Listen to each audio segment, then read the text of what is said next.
ये inaugural function था membership drive का। तो आप जैसे जानते हैं कि पूरे हिंदुस्तान में शुरू हुआ था, लेकिन यहाँ इलेक्शन के कारण यहाँ हमारा डिले हो गया। और जो मोर्चा का था वो 7 और 8 का था। तो मैं जम्मू 7 को हमने ये इनॉग्रल फंक्शन किया था। तो उसके बाद मैंने यहाँ हमारे प्रभारी साहब हैं, हमारे महामंत्री हैं, तो मैंने इनको आज का दिन रखा था कि जो आज हम यहाँ से ये जो लॉन्चिंग करेंगे, ये जो इनॉग्रल फंक्शन करेंगे मेंबरशिप ड्राइव का, तो आज यही था हमारा। तो आज हमने लोगों को बताया, सभी आए हुए थे हमारे यहाँ, तकरीबन सभी डिस्ट्रिक्ट्स के 10 डिस्ट्रिक्ट के प्रेसिडेंट आए हुए थे, उनकी पूरी टीम्स थी, जनरल सेक्रेटरी थे, वाइस प्रेसिडेंट थे, और जो हमारे स्टेट के ऑफिस बियर थे वो सभी लोग आए हुए थे।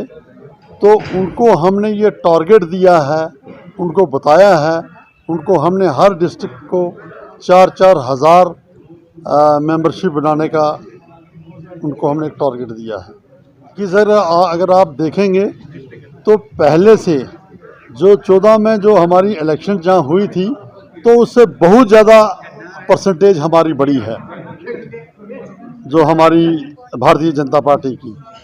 तो ठीक है, कभी होता है कुछ, आप जानते हैं कि अपोजिशन वालों ने कैसे जात पात के नाम पे कैसे डिसेसिव पॉलिसी की, उन्होंने कैसे लोगों को गुमराह किया, और उन्होंने कहा कि हम 370 वापस ले आएंगे। इन चीज़ों पे उन्होंने लोगों को गुमराह करके वोट लिया है। और आप जानते हैं कि क्या ये 370 वापस आ सकता है?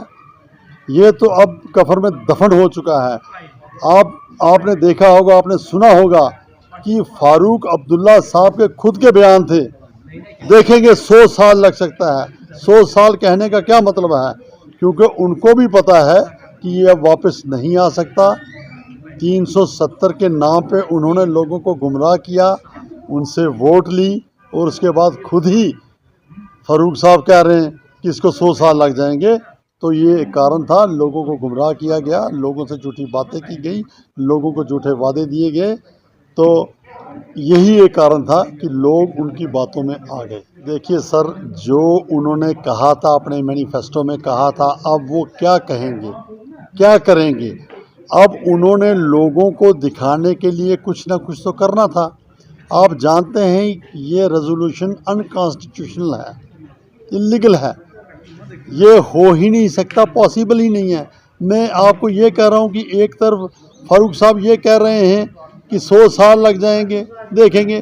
तो आज ये रेजोल्यूशन पास करके ये कश्मीर के लोगों को या रियासत के लोगों को ये बताना चाहते हैं कि हमने जो आपसे जो मैनिफेस्टो में था, जो वादे किए हैं, तो हमने ये अपनी तरफ से ये रेजोल्यूशन पास कर दिया। लेकिन होगा क्या? इनके करने से, इनके कहने से ये होगा? ये करना तो केंद्रीय सरकार ने है, वो इनको भी पता है, ये हो ही नहीं सकता। लेकिन ये लोगों को बेवकूफ़ बना रहे हैं, लोगों के सामने ये सच्चा होने का ढोंग कर रहे हैं। भाई हमने कहा तो हमने कर दिया। आप जानते हैं कि यही जो 370 का है, ये लेके सुप्रीम कोर्ट में गए थे। अब जो देश की सबसे बड़ा अदालत है, उसने इस पर मोहर लगा दी कि ये नहीं हो सकता।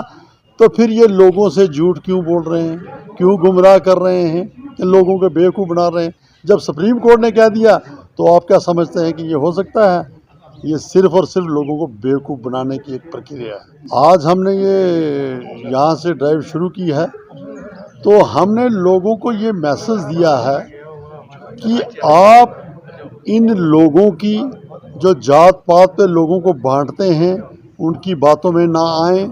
जो झूठे वादे करते हैं जैसे 370 का, आप उन लोगों की बातें सुने, उस पार्टी को देखें जिस पार्टी ने आपको हर चीज़ दी है।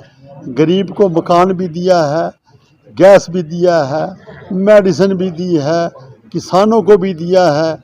हर एक जो बुनियादी ज़रूरत है गरीब की, वो सारी की सारी बीजेपी कर रही है।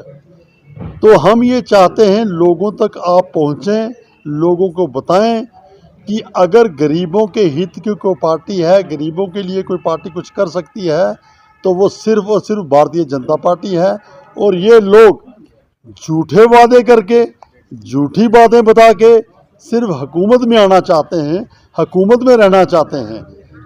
बस हम ये चाहते हैं कि लोगों तक सिर्फ जो जन कल्याणकारी नीतियां भारतीय जनता पार्टी की हैं, हर खिते में, आप मेडिकल की तरफ से ले लीजिए, किसी और तरफ से ले लीजिए, हर जगह तो उन तक पहुँचें और वो लोगों को अवेयर करें, ताकि इन लोगों को जो जात पात पे बांटते हैं लोगों को, इनकी बातों में ना आएँ।